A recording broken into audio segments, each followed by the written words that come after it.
last time I talked about a really good campaign mission, I was talking about Titanfall 2's mission Into the Abyss, where I talked about the verticality of the game and the amount of different freedoms you had within the campaign mission. In this episode of In-Depth Look, we're going to be taking a look at Call of Duty series, specifically World at War's Vendetta mission.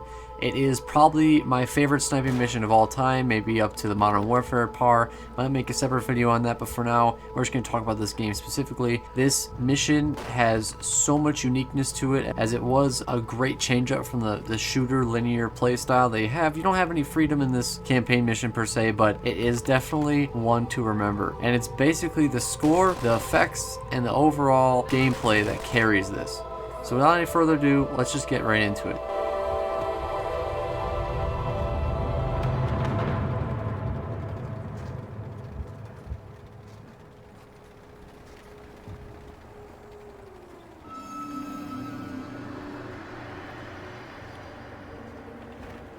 If that isn't one moving intro sequence, I don't know what is.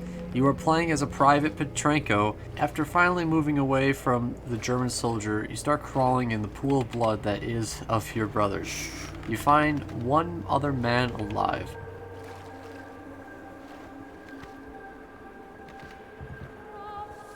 I need your help. The injured hand means I can no longer aim. But you will do it for me. Take my rifle and watch the road. No more docking.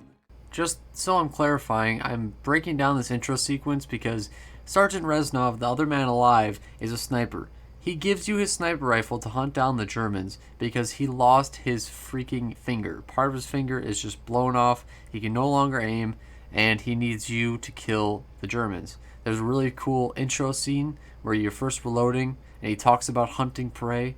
Sniping your enemy is like hunting any other animal. Fire at the wrong moment and your chance will be forever lost. Patience. If we reveal our position to Hamsel's men, this fountain will be our grave. And he talks about who the main target is. It's an officer for the German army. Wait until the bombers are directly overhead. The sound of the engines will drown out your shot. And the first time you're actually able to interact with anything is when the officer is out of sight and he's able to give you ammo to reload. Once you reload the ammunition, you wait until the bombers fly by with their loud engines to take shots at the German soldiers to get out of the fountain. This is a very interesting scene, and I didn't understand it the first times I went through when I first played this game when I was 12. But it was mostly because I didn't understand why we had to not start shooting. It's a game about patience, and although it wasn't that complex to understand when you're older, you know, as a kid, this was really cool. And the gameplay change up from the mission before is where you're a Marine running around in the jungle, so it's a nice change of pace. You spend the next few minutes avoiding combat altogether. Shots. Armored patrol. We must find another route to Amsterdam. You also spend a couple minutes reflecting on how much damage the Germans actually did to the city of Stalingrad, and you really do have a weird pace. For days, I have crept through shadows like a rat. This place once echoed with conversations of friends and lovers. No longer. You're used to always just shooting at enemies and instead not reflecting about what's around you, which is a really nice environment change up that we're not used to seeing in COD games nowadays. To their people. To their blood. We can use this building to flank his route. Sniper! Until a sniper spots you, and that's where you have to quickly dive into cover into a bar.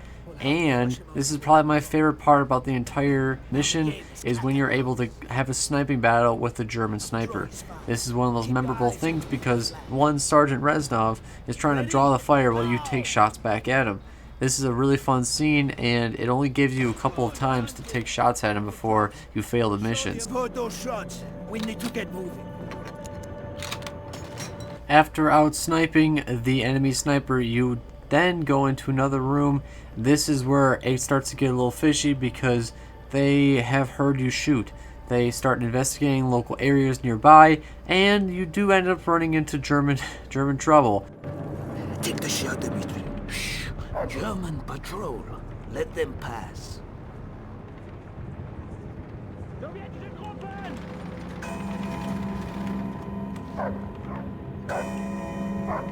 They found us! We need to leave now!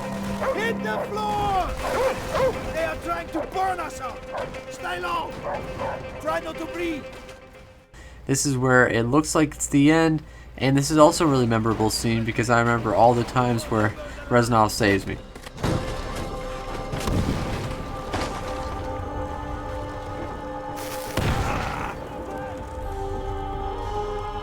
Here, my friend!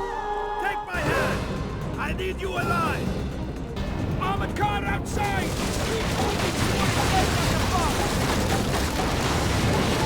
Go! Go!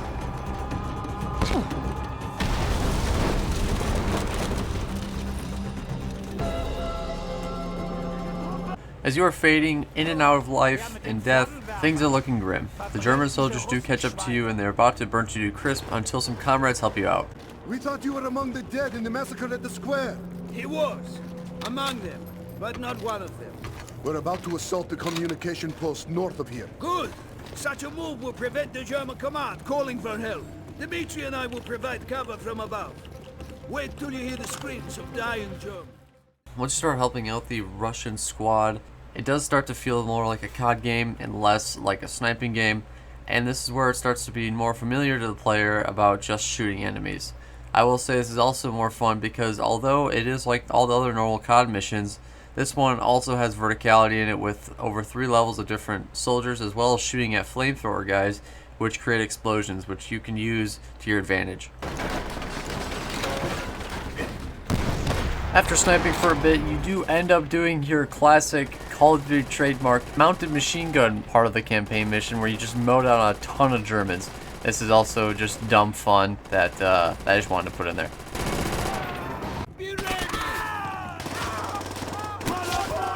After fighting in a few more close quarter situations, you are then tasked with finishing off the commander. And this is where you have to let your allied soldiers who helped you, who saved you before, to die. This is actually kind of conflicting, but you have to make it worth their while by killing the commander, and this scene is actually hella stressful. You are timed with a guy moving from cover to cover from a far distance with plenty of guards around him, and you only have a few shots. Will soon be in our sights. The sounds of battle flashing out. Fortunately, I did take it on the first try, and I did get it on the second shot. He's not alone. Put a bullet in his bodyguard's head. The Mudak is using the destroyed tank for cover. He's running.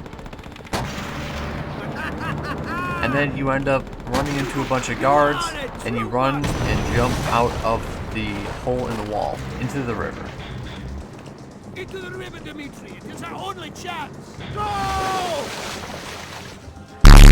Now I thought we died there, but you don't actually die. A couple of years later, you end up resuming the campaign mission where it last left off, and the famous phrase is repeated. Now it is their land. Their people. Their blood. I know this is also specifically to the game as a whole, but these cutscenes in between missions are absolutely insane. I love these so much because they gave real World War II footage that we, as a kid, you don't really see any of that yet. So I really did appreciate the historical value behind it. Anyways, guys, that is just an in-depth look at one of my favorite COD missions of all time. If you guys like this kind of content, make sure to leave a like and subscribe if you're new. And I'll see you guys in the next one. Peace. There, we will ensure that every sacrifice is repaid in blood.